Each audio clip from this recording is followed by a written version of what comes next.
Hey, what's up? I want to show you guys how I rig braided line onto my bait casters. I use a 12-foot B&M Diamond Series with this Abu Garcia Revo MGX bait caster. It's low profile. The way I do it, there's many ways to join two pieces of line together, but first thing I do, I put about 4, maybe 5 foot of fluorocarbon on my bait caster. It keeps this braid from slipping. The braid I'm using is this K9 crappie braid. Crazy sensitive stuff. It's 5-pound braid. If you haven't tried it out, get you some. You will not be disappointed. So the way I do it, I line both of these up, both of these tags together just like that. That one's kind of curled because it's been on, but just like this. And then all I do, it's crazy easy, I just tie a loop knot just like you would if you're tying it onto a jig, okay?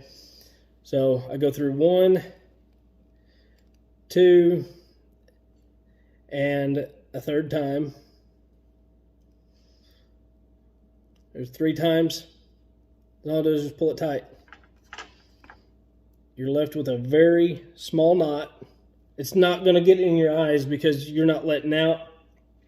However many yards this is, was this 300 yards. I put about half of it on. You're not letting out 150 yards of line.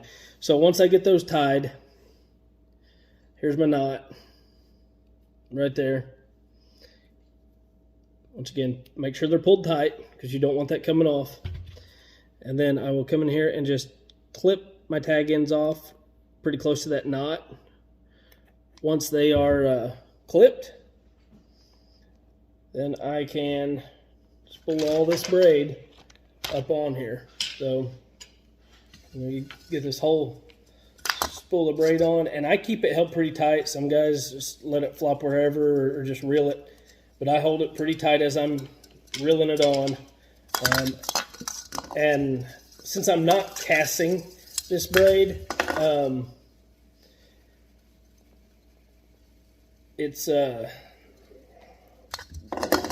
used it on some casting reels, but since I'm casting it, I'm not casting it. I don't need to fill it full all the way like you would if you had it on a casting rod. Just want to dance all over my boat. I'll show you here in just a second how deep, how much line I put on this reel. Put it on quite a bit and I leave it. The only reason I switched it out is because I was fishing a tournament at Dale Hollow that was super clear lake, and I'd switched over to fluorocarbon line.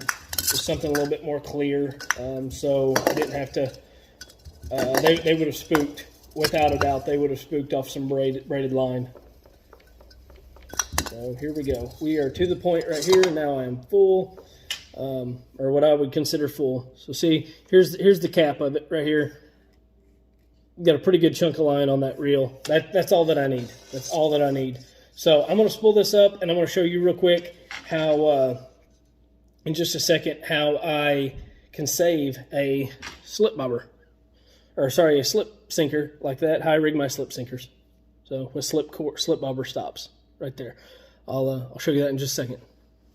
All right, so attaching your existing sinker right there with your slip bobbers. How to basically reuse your keep calling them slip bobbers. Your bobber stoppers. How to reuse your bobber stoppers. I don't remember who showed me this trick. It may have been, I want to think it was Tommy Zell had posted a video of it, and I thought it was really cool. So anyway, you've got this on a piece of line. You're wanting to put it on your braid or on another piece of line, whatever. Same concept of attaching it, 2 pieces of line together that I used earlier. Put the 2 together just like this. I'm going to tie a loop knot. This time I'm just going through twice because I don't want that big of a knot, so they can slip through it very easily. There it is right there. So you can see there's my knot. Very, very small knot. Okay, so now that I've got these 2 right here, what I'm wanting to do, just start here. Push that up. Right there, it's on my braid. And right there, it's on my braid.